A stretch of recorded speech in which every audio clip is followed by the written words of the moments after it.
This is Democracy Now!, democracynow.org, the War and Peace Report. I'm Amy Goodman. And I'm Nermeen Sheikh. Welcome to our listeners and viewers around the country and around the world. We begin today's show in Afghanistan, where a massive bomb blast in the capital Kabul killed more than 80 people and wounded over 350 when it exploded during rush hour traffic on Wednesday morning in the heart of the city's diplomatic area. No group has claimed responsibility for the attack. Officials have described today's bombing as one of the biggest blasts ever in Kabul. It shattered windows more than a mile away from the explosion's center and blasted a crater more than 13 feet deep in the ground. Nearby hospitals were inundated with wounded patients after the blast. This is Ghulam Mohammed. I was at my desk when I heard a terrible sound and became unconscious. I didn't know what happened to me, and a few minutes later, when I opened my eyes, I found myself under the desk and saw blood coming out of my shoulder. It was a dreadful explosion. Today's bombing comes as the White House is weighing the Pentagon's proposal to send thousands more U.S. troops to Afghanistan. Among those who were killed in the blast was Aziz Navin, who worked for Tolo News, Afghanistan's 24-hour news channel, and Mohammed Nazir, who worked as a driver for BBC Afghan service for 4 years. For more, we go to Kabul, where we're joined via Democracy Now! Video stream by Lotfullah Najafizadeh. He's the news director for Tolo News, who has lost one of their employees. We welcome you to Democracy Now! Lotfullah, can you describe what took place today? It was 8:30 in the morning, and I was in my office when it shook the building. I thought it was an earthquake, and then there was a huge blast. We here in the heart of the capital, we hear a lot of blasts. I've heard probably dozens of blasts sitting in my office in the past few years, but this one was different. It was so loud, and we thought that probably we were attacked, and then we realized that it was about a few hundred meters away. And unfortunately, one of my colleagues who was on his way to the office lost his life, and we just buried him this afternoon. It was so difficult for us to go find him. We had to go and find his dead body among over 50 dead bodies, which were at the hospital, 2 hospitals by noon.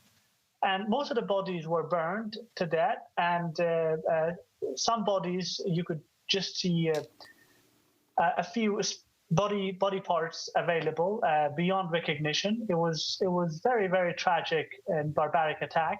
And what's even more unfortunate that no one has claimed responsibility, and the Afghan government has failed to provide explanation that how this could have happened in the heart of the capital. And we feel that there is no accountability from the Afghan government side. Lutfullah, could you tell us what we know so far about the other casualties? You say that some people, their bodies were such that they couldn't be identified after the blast. But do we know anything about the other now 80 or more people who've died in this blast? It's certainly more than 80. There are no official number as of now, but could be around 100 or more. Because most of the people wounded, some of them are in critical condition. They are sent to hospitals in different parts of the city. And I think by tomorrow we would be in a position to know how many people actually lost their lives. But even 80 people plus, that is a huge number, especially when most of them are civilians, working class people who are going to these embassies, NGOs, organizations, TV channels in this neighborhood, which is a working neighborhood in the capital. And they lost their lives, and it is certainly very, very difficult. Lotfullah, can you tell us about your own worker at Tolo TV, Aziz Navin? Tell us more about him, where he was. He was killed in this explosion. Aziz was a 22-year-old colleague of mine. He was dealing with IT stuff here, and a very bright man, ambitious. He always had smiles in his face, very committed to his work. And he was walking to the office when the attack happened. He was close by.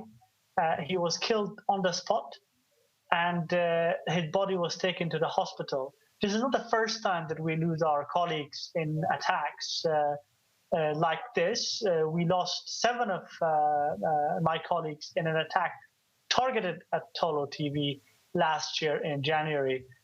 So for us, it's not the first time, and but every time it happens, it's very heartbreaking and it's very difficult. Do you think it's significant that this happened outside the German embassy in Afghanistan? And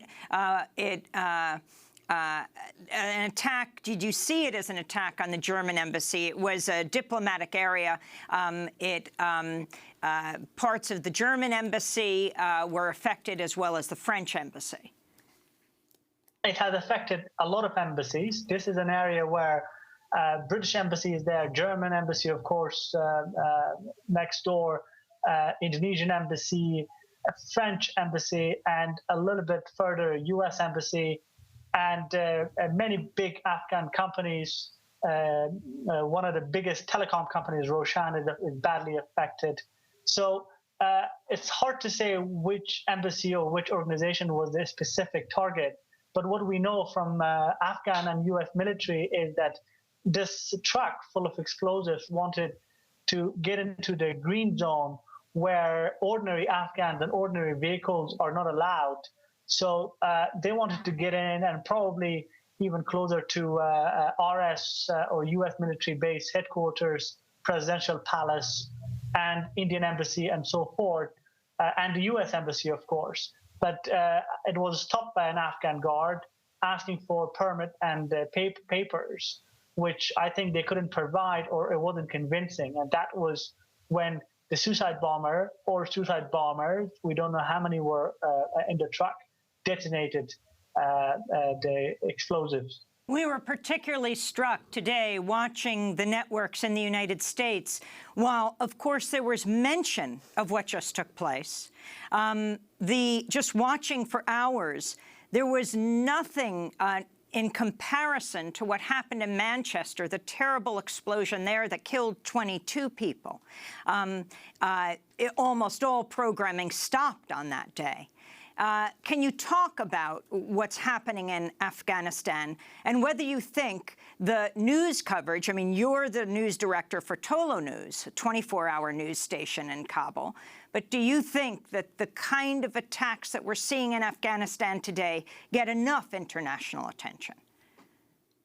Of course it doesn't. Afghan story is an old story for Westerners, and a lot of people lose their lives here on a daily basis, and they're not even reported.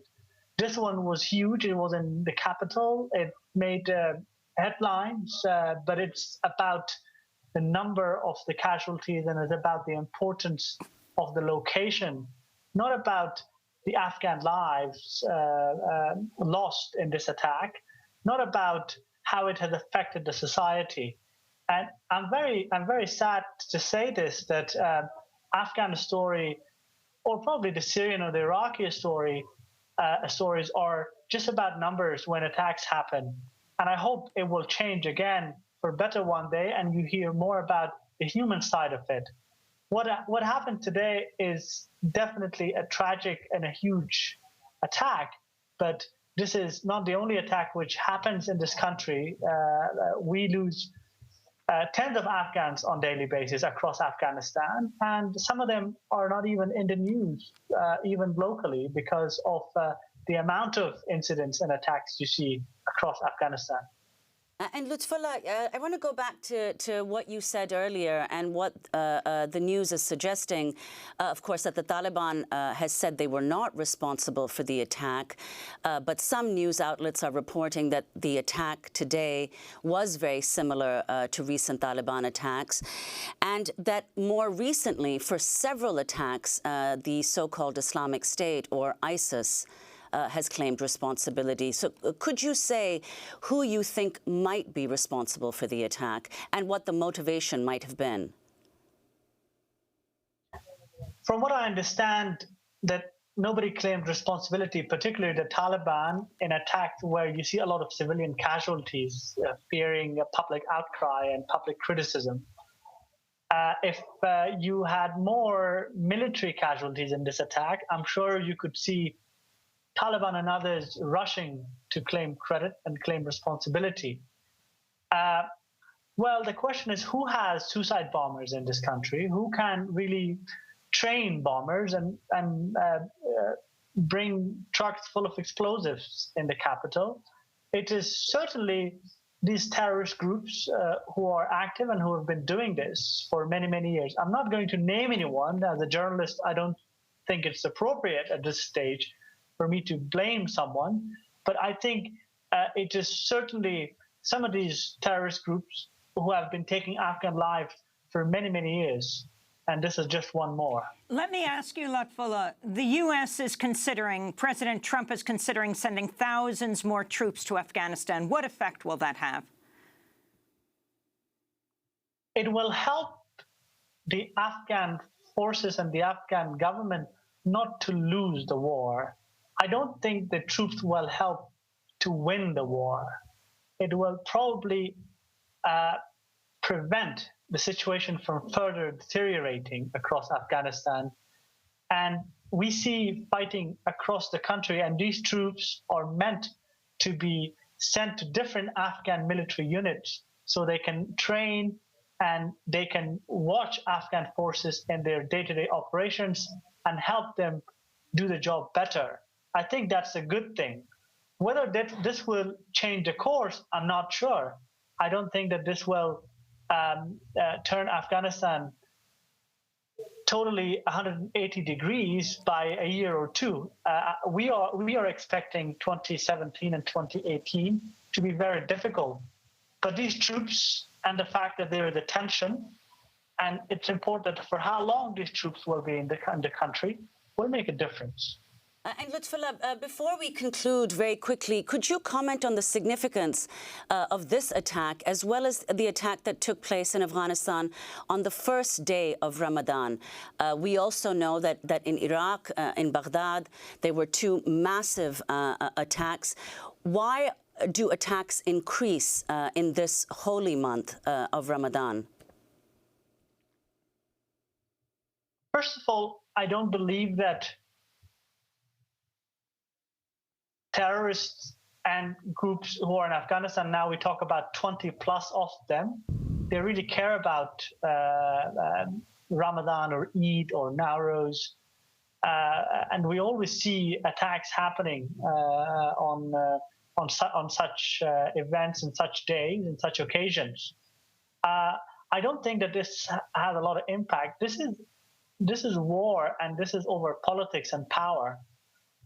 And they try to seek the weak moment where the Afghan forces can't defend enough the country, and that's where they hit and that's where they strike.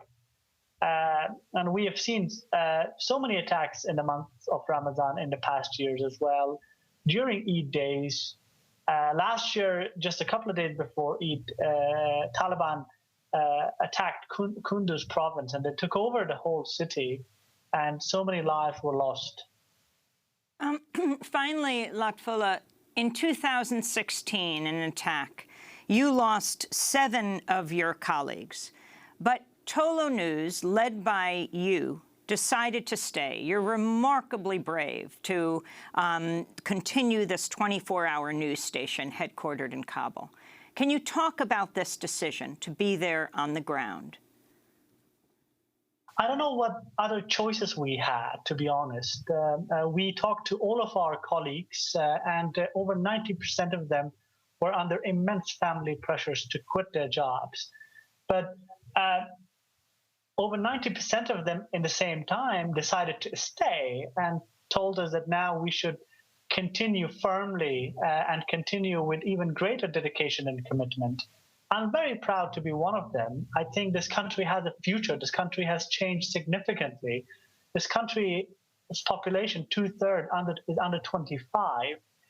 They dream for a better Afghanistan, and you can't build this country without giving sacrifices or fleeing the reality that you have.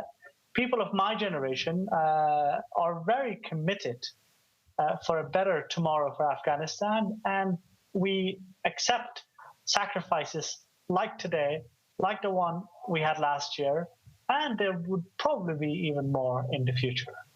Lutfullah Najafizada, we want to thank you so much for being with us. News director for Tolo News, a 24-hour news station headquartered in Kabul, Afghanistan. They themselves lost one of their colleagues today in the suicide bomb strike, which it's being described as by a number of news organizations, a major car bomb explosion in the diplomatic area of Kabul that's killed at least 80 people and wounded at least 350 others. This is Democracy Now! We'll be back in a minute.